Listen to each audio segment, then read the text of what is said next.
సోదరుడా, సోదరి, ఈరోజు మన పాఠం నిర్గమకాండం 37, 38 అధ్యాయాలు.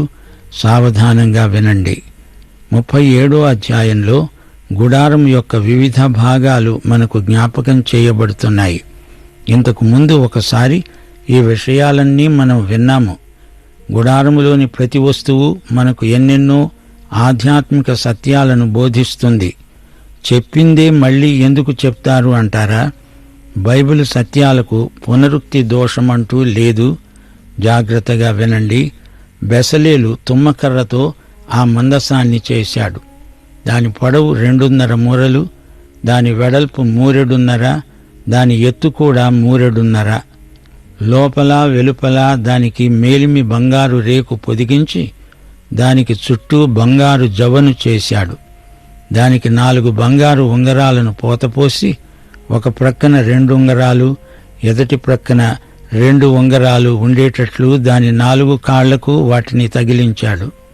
అతడు తుమ్మకర్రతో మోతకర్రలను చేసి వాటికి బంగారు రేకులను పొదిగించి మందసాన్ని మోయడానికి దాని ప్రక్కల మీది ఉంగరములలో ఆ మోతకర్రలను జొనిపాడు.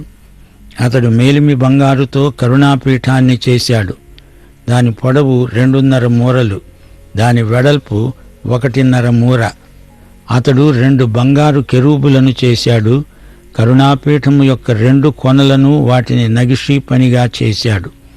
ఒక్కొక్క కొనను, ఒక్కొక్క కెరూబును కరుణాపీఠముతో ఏకాండముగా దాని 2 కొనల మీద కెరూబులను చేశాడు. ఆ కెరూబులు పైకి విప్పిన రెక్కలు గలవై కరుణాపీఠాన్ని తమ రెక్కలతో కప్పాయి. కెరూబుల ముఖాలు ఒకదానికి ఒకటి ఎదురుగా ఉన్నాయి. వాటి ముఖాలు కరుణాపీఠము వైపుగా ఉన్నాయి. బెసలేలు తుమ్మకర్రతో బల్లను చేశాడు. దాని పొడవు 2 మూరలు, దాని వెడల్పు 3, దాని ఎత్తు 1.5 మూర. దానికి మేలిమి బంగారు రేకు పొదిగించి దానికి చుట్టూ బంగారు జబను చేశాడు. దానికి చుట్టూ బెత్తెడు బద్దె చేసి ఆ బద్దె పైన చుట్టూ బంగారు జబను చేశాడు. దానికి 4 బంగారు ఉంగరాలను పోతపోసి దాని 4 కాళ్లకు ఉండిన 4 మూలలయందు ఆ ఉంగరాలను వేశాడు. బల్లను మోయడానికి మోతకర్రలు ఉండే ఆ ఉంగరాలు దాని బద్దెకు సమీపంగా ఉన్నాయి. బల్లను మోయటానికి తుమ్మకర్రతో మోతకర్రలను చేసి వాటికి బంగారు రేకును పొదిగించాడు. బల్ల మీద ఉండే దాని ఉపకరణాలను అనగా దాని గంగాళాలను, దాని ధూప కలశాలను, దాని గిన్నెలను, తర్పణము చేయడానికి దాని పాత్రలను మేలిమి బంగారముతో చేశాడు. ఈ సందర్భంలో బయటి ఆవరణాన్ని కొంచెం గమనించాలి. బయట ఇత్తడి బలిపీఠం, ఇత్తడి గంగాళం ఉన్నాయి. పరిశుద్ధ స్థలంలో ప్రవేశించినప్పుడు అందులో 3 వస్తువులు కనబడతాయి: సువర్ణ దీపవృక్షము, సముఖపు రొట్టె బల్ల, ధూపవేదిక. అతి పరిశుద్ధ స్థలంలో నిబంధన మందసం, కరుణాపీఠం ఉన్నాయి. వివరాలు జాగ్రత్తగా వినాలి. బెసలేలు మేలిమి బంగారంతో దీపవృక్షాన్ని చేశాడు. ఆ దీపవృక్షము, దాని ప్రకాండమును, దాని కొమ్మను నగిషీ పనిగా చేశాడు. దాని కలశముల మొగ్గలు, పువ్వులు ఏకాండమైనవి. దీపవృక్షము యొక్క ఇరుప్రక్కల నుండి 3 కొమ్మలు, అదేవిధంగా దాని ప్రక్కల నుండి 6 కొమ్మలు బయలుదేరాయి. ఒక్క కొమ్మలో మొగ్గలు, పువ్వులు గల బాదము రూపమైన 3 కలశాలు. సోదరుడా, సోదరి, గుడారములో మొత్తం 7 వస్తువులున్నాయి. మొదట ఇత్తడి బలిపీఠం. ఇది యేసుక్రీస్తు శిలువను సూచిస్తుంది. బలిపీఠము వద్ద పాప క్షమాపణ లభిస్తుంది. ఇత్తడి గంగాళం వద్ద శుద్ధి కలుగుతుంది. యేసు ప్రభువు తన వారిని తన రక్తంతో శుద్ధి చేస్తాడు. పాపి తన పాపాలను ఒప్పుకోవాలి, దేవుని క్షమాపణను పొందాలి, ఆత్మశుద్ధి అనుభవించాలి. పరిశుద్ధ స్థలం ఆరాధన స్థలం. ఇందులో బంగారు దీపవృక్షముంది. ఈ దీపవృక్షం లోకానికి వెలుగై ఉన్న యేసుక్రీస్తునే చూపుతుంది. సముఖపు రొట్టెల బల్ల యేసుక్రీస్తును చూపుతుంది. యేసే మనకు జీవాహారమై మనల్ని పోషిస్తాడు. ధూపవేదిక ప్రార్థనా స్థలం, అనగా మనకు విజ్ఞాపనకర్త అయిన యేసుక్రీస్తును ఇది చూపుతున్నది. మా శ్రోతలు మరో విశేషం గుర్తించాలి. హెబ్రీ పత్రికలో ధూపవేదిక అతి పరిశుద్ధ స్థలంలో ఉన్నట్లు చెప్పబడింది. పరిశుద్ధ స్థలంలో ఉండవలసిన ధూపవేదిక అతి పరిశుద్ధ స్థలంలోకి ఎందుకు వెళ్ళింది? ఎందుకనగా మన విజ్ఞాపనకర్త అయిన యేసుక్రీస్తు పరలోకంలో ఉన్నాడు. అది అతి పరిశుద్ధ స్థలం. అయితే పరిశుద్ధ స్థలంలో మనకు ఈ లోకంలో ధూపవేదిక ఉన్నది. విశ్వాసులు దేవుణ్ణి ఆరాధించడానికి పరిశుద్ధ స్థలంలోనికి రావాలి. ఈ పరిశుద్ధ స్థలంలో పాపం ఒప్పుకుంటాము, స్తుతిస్తాము, కృతజ్ఞతలు చెప్పుకుంటాము, విజ్ఞాపనలు చేస్తాము, యాచనలు సమర్పిస్తాము. ఇదంతా ఆరాధనలో భాగమే. ఇది పరిశుద్ధ స్థలంలో జరుగుతుంది. ఇది లోకములో ఉన్న వెలుగు కాదు, దీపవృక్షము నుండి వచ్చే వెలుగు. లోపలికి రావాలి, సేవ చెయ్యాలంటే మనకు లోకజ్ఞానం పనికిరాదు. దేవుని వాక్యపు వెలుగు మనకు కావాలి. అతి పరిశుద్ధ స్థలం ఇప్పుడు యేసు ప్రభువు ఉన్న స్థలమే. అదే పరలోకం. హెబ్రీ పత్రికలో మనకు చేయబడిన గొప్ప హెచ్చరిక, మనమంతా దేవుని కృపాసనమును సమీపించాలి. అక్కడే మనకు సమయోచితమైన సహాయం లభిస్తుంది. సోదరీ సోదరులారా, మనకు పరలోకంలో కృపాసనం ఉన్నది. దేవునికి స్తోత్రం. యేసుక్రీస్తు ఈ లోకానికి వచ్చినప్పుడు ఈ గుడార సంకేతము పూర్తిగా క్రీస్తునందు నెరవేరింది. అంతేకాదు, ఆయన మరో అద్భుతం చేశాడు. అరణ్యంలోని గుడారం భూసంబంధమైనది. అందులోని పలకలు, స్తంభాలు దిమ్మెల ఆధారంగా నిలవబడి ఉన్నాయి. అయితే మన పాపాలకు యేసు ప్రభువు వెల చెల్లించాడు. శిలువ మీద మన పాపాల కోసం తన రక్తాన్ని ధారపోశాడు. అప్పుడు ఈ గుడారం పరలోక సంబంధమైనది అయింది. యేసు శిలువే ఇత్తడి బలిపీఠం. మనల్ని రక్షించడానికి యేసు రక్తం కార్చాడు. ఆయన ఇప్పుడు అతి పరిశుద్ధ స్థలమైన పరలోకంలో ప్రవేశించాడు. రక్షించబడిన మన కోసం విజ్ఞాపన చేస్తున్నాడు. అతి పరిశుద్ధ స్థలం ఇప్పుడు పరలోకంలో ఉన్నది. దేవుని దగ్గరికి వెళ్ళాలంటే మనం ఊర్ధ్వముఖంగా పైకి వెళ్ళాలి. ఈ లోకంలో మనం ఉన్నాం. పరలోకంలో మన ధూపవేదిక అయిన యేసు ప్రభువు ఉన్నాడు. 1 తిమోతి 2:5 తేటగా చెబుతోంది, దేవుడొక్కడే, దేవునికిని నరులకును మధ్యవర్తి ఒక్కడే, ఆయన క్రీస్తు యేసు అనే నరుడు. సోదరుడా, సోదరి, నీవిప్పుడు ఎక్కడున్నావు? రక్షణ పొందలేదా? అయితే ఇత్తడి బలిపీఠం వద్దకు రా. క్రైస్తవుడు అనే పేరు మాత్రం ఉంటే చాలదు. మొట్టమొదట ఇత్తడి బలిపీఠం వద్దకు రావలసిందే. నీవు మైలపడ్డ క్రైస్తవుడివా? ఇత్తడి గంగాళం వద్దకు రా. నీ పాపం ఒప్పుకో, కడగబడి శుద్ధి పొందు. ఈ రోజున నీవు చీకటిలో ఉన్నావా? పరిశుద్ధ స్థలంలోకి రా. దీపవృక్షం వెలుగులో నడువు.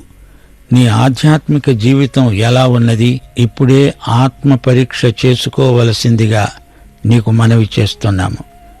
దేవుని వాక్యమును సమస్త ప్రజలకు మనం ప్రకటించాలి. మార్కు సువార్త 16:15 ప్రభు ఆజ్ఞ, మీరు సర్వలోకమునకు వెళ్లి సర్వసృష్టికి సువార్తను ప్రకటించండి. ఈ లోకం సువార్తను వినాలి. బైబిలులోని ప్రతి పుటలో యేసుక్రీస్తును మనం చూడాలి, ఇతరులకు చూపాలి. అందుకే సాక్ష్యపు గుడారాన్ని వివరించేటప్పుడు కూడా అందులో నుండి యేసు ప్రభుని చూపడం జరిగింది. లోకానికి సువార్తను అందించలేకపోతే మనం ఇక్కడ ఉండి ప్రయోజనమేమీ లేదు. మనం ప్రార్థిస్తాము, పనిచేస్తాము. యేసు ఆజ్ఞ మేరకు శిష్యులు సువార్తను ప్రకటిస్తూ లోకమంతటా సంచరించారు. మార్కు సువార్త 16:20 వారు బయలుదేరి వాక్యమును అంతటా ప్రకటించారు.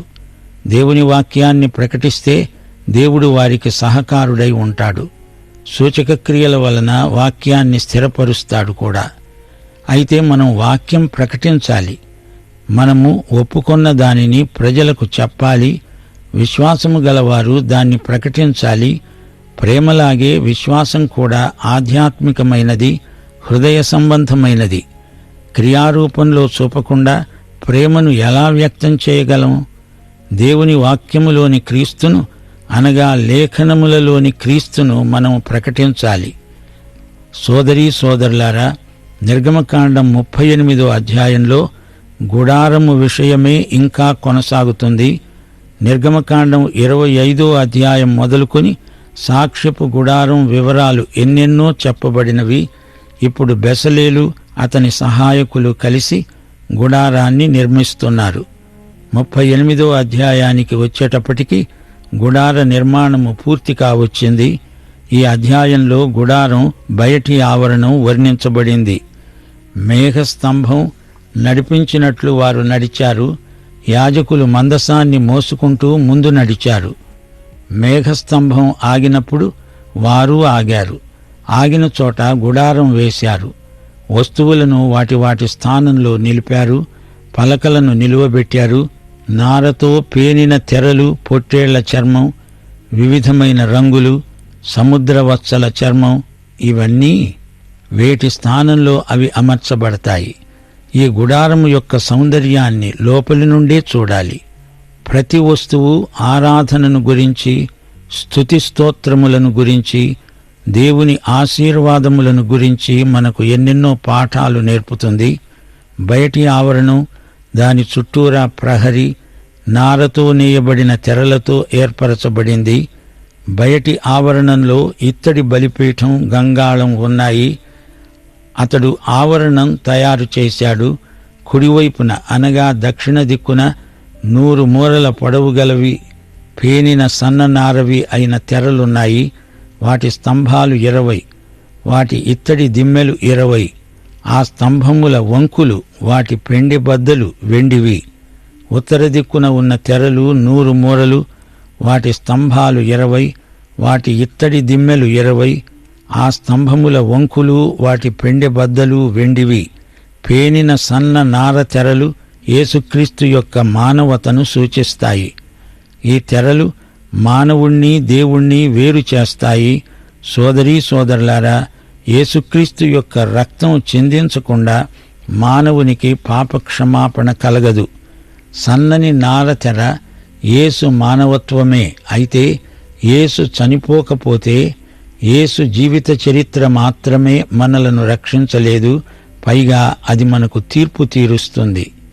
యేసుక్రీస్తు యొక్క మరణమే మనలను రక్షిస్తుంది. సాక్ష్యపు గుడారాన్ని చూడండి. అది ఒక చిత్రపటాల పుస్తకంలాగా ఉంది. సోదరీ సోదరులారా, యేసుక్రీస్తు ప్రబోధాలు మాత్రమే మనలను రక్షించలేవు. సిలువ వేయబడిన యేసే నీ రక్షకుడు. అందుకే బయటి ఆవరణంలో ఇత్తడి బలిపీఠం ఉంచబడింది. తెల్లని నార తెర మానవుణ్ణి దేవుణ్ణి వేరు చేసింది, నిజమే. ఈ దిమ్మెలు వెండితో చేయబడినవి గాని బయటి ఆవరణం దిమ్మెలు ఇత్తడితో చేయబడినవి. ఇత్తడి తీర్పును సూచిస్తుంది. ప్రకటన గ్రంథం 1వ అధ్యాయం 15వ వచనంలో యేసు పాదములు కొలిమిలో పుటము వేయబడి మెరుస్తున్న అపరంజితో సమానం. పడమటి దిక్కున తెరలు 50 మూరలవి, వాటి స్తంభాలు 10, వాటి దిమ్మెలు 10. ఆ స్తంభముల వంకులు, వాటి పెండె బద్దలు వెండివి. తూర్పు వైపున అనగా ఉదయ దిక్కున 70 మూరలు. ద్వారము యొక్క ప్రక్కను తెరలు 15 మూరలవి, వాటి స్తంభములు 3, వాటి దిమ్మెలు 3. అలాగే రెండో ప్రక్కను అనగా ఇరుప్రక్కలను ఆవరణ ద్వారమునకు 15 మూరల తెరలున్నాయి. వాటి స్తంభాలు 3, వాటి దిమ్మెలు 3. ఆవరణము చుట్టూ ఉన్న దాని తెరలన్నీ పేనిన సన్ననారవి. స్తంభాల దిమ్మలు రాగివి. స్తంభాల వంకులు, వాటి పెండెబద్దలు వెండివి. వాటి బోదెలకు వెండి రేకులు పొదిగించబడ్డాయి. ఆవరణపు స్తంభములన్నీ పెండెబద్దలతో కూర్చబడ్డాయి. ఆవరణ ద్వారపు తెర నీల ధూమ్ర రక్తవర్ణములు గలది, పేనిన సన్ననారతో చేయబడింది అయిన బుట్టా పని. దాని పొడవు 20 మూరలు. దాని ఎత్తు అనగా వెడల్పు ఆవరణ తెరలతో సరిగ్గా 5 మూరలు. వంకెలు స్తంభాలు వెండితో చేయబడినవి. వెండి విమోచనకు సంకేతం. ఆవరణ ప్రహరీ మానవుణ్ణి దేవుణ్ణి వేరు చేసిన దేవుడు మానవునికి లోపల ప్రవేశించడానికి మార్గం ఏర్పరిచాడు. మానవునికి విమోచన ప్రసాదించాడు. క్రీస్తు నీతి అనే వస్త్రం అనుగ్రహించాడు. సోదరీ సోదరులారా, ఈ గుడారము వైపు చూస్తే మనకు సువార్త వినపడుతుంది. ఇదంతా చిత్రపటాలలోని సువార్త. బయట నుండి ఆవరణలోకి ప్రవేశమున్నది. మానవుడు గోడ దూకి లోనికి రానక్కర్లేదు, అతడు ద్వారము గుండా లోనికి రావచ్చు. వివిధమైన రంగులను ఒక్కసారి చూడండి. ఈ రంగులు కూడా యేసుక్రీస్తు యొక్క వ్యక్తిత్వాన్ని చాటుతాయి. ఇదంతా ఇంతకు ముందు చెప్పుకున్నాము, అయినా మళ్లీ జ్ఞాపకం చేసుకుందాం. నీలిరంగు ఏమి బోధిస్తుంది? యేసుక్రీస్తు పరలోకము నుండి వచ్చాడని చెబుతుంది. ఎరుపు రంగు రక్తవర్ణం, ఇది యేసుక్రీస్తు యొక్క మానవతను చూపుతుంది. యేసుక్రీస్తు మన కోసమై కార్చిన రక్తాన్ని జ్ఞాపకం చేస్తుంది. ఇప్పుడు వ్యక్తిగత ఇశ్రాయేలీయుల స్థితిని గురించి తలంచుకుందాం. ఇశ్రాయేలు జాతిని దేవుడు తన జ్యేష్ఠ కుమారుడు అని చెప్పుకున్నాడు. వ్యక్తిగతంగా ఏ ఒక్క ఇశ్రాయేలీయుణ్ణి దేవుడు తన కుమారుడు అని చెప్పలేదు. ఇంతకు యూదుడు అనగా ఎవరు? మతాన్ని బట్టి, పుట్టుకను బట్టి అతడు యూదుడవుతున్నాడు. పాత నిబంధనలో అయితే యూదుడిగా జన్మించిన వాడే యూదుడు. ఇశ్రాయేలు దేవుడు ఏర్పరచుకున్న జాతి. అయినా ప్రతి వ్యక్తి విమోచించబడాలి. వెండి దిమ్మెలపై గుడారం నిలిచి ఉంది, అనగా అందలి సేవ విమోచనాత్మకమైనది. ప్రతి ఒక్కరూ విమోచన ధనం చెల్లించి తీరాల్సిందే. వెండి బంగారముల వంటి క్షయ వస్తువుల చేత మనము విమోచింపబడలేదు. కాని ఒక్కటే షరతు ఉన్నది. నీకు దాహంగా ఉందా? జీవజలం త్రాగుతావా? అది ఉచితంగా నీకు ఇవ్వబడుతుంది. దేవుడు దీనికి ఎంతో వెల చెల్లించాడు. తన కుమారుణ్ణి సిలువకు అప్పగించాడు. తన విమోచన క్రయధనం ఆయన చెల్లించాడని మానవుడు గ్రహించాలి. ఆయన రక్తము చేత మనం విమోచింపబడ్డాము. సోదరీ సోదరులారా, గ్రహించారా? అరణ్యంలో ఇశ్రాయేలు జాతికి విమోచన తప్పనిసరి. అయితే వారు వాగ్దత్త భూమిలో ప్రవేశించాలి. ప్రవేశించిన తరువాత దానిని పూర్తిగా స్వతంత్రించుకోవాలి. అప్పుడే వారు విముక్త ప్రజలు. పాఠం ఇంతటితో సమాప్తం. మన ప్రభు అయిన యేసుక్రీస్తు వారి దివ్య కృప, తండ్రి అయిన దేవుని పరమ ప్రేమ, పరిశుద్ధాత్మ యొక్క అన్యోన్య సహవాసము మనకు సదాకాలము తోడై ఉండునుగాక. ఆమేన్.